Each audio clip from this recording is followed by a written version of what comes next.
యనుమల రేవంత్ రెడ్డి కాదు, ఎగవేతల రేవంత్ రెడ్డి. ఎందుకంటే మీరు చూడండి ఏమేం మాటలు చెప్పిండు, పెద్ద పెద్ద డైలాగులు కొట్టిండు.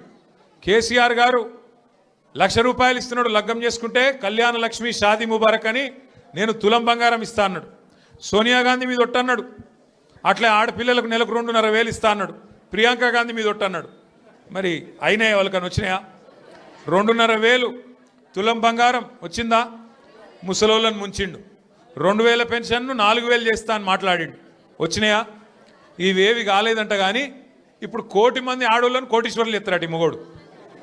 ఏది ఒక్కరినిద్దరిని కాదు, తెలంగాణలో ఉన్న 2 కోట్ల మంది ఆడపిల్లలు ఉంటే అందులో 1,00,000 మందిని కోటీశ్వర్లు చేసేదాకా ఇడిచిపెట్టాడట. ఎట్లుంది ఇదంటే అదేమంటారు చూడు, కూట్లే రాయి తీయలేనాడు ఎట్లా రాయి దిగిస్తాను బయలుదేరినట. నెలకు 2,500 ఈయనకి ముఖం లేదు. కానీ నేను మొత్తం 1,00,000 మంది ఆడపిల్లల్ని కోటీశ్వర్లను చేస్తా అంటుండు. 1,00,000 మందిని కోటీశ్వర్లు చేయాలంటే నాకు కొద్దిగా లెక్కలు చక్కగా రావు.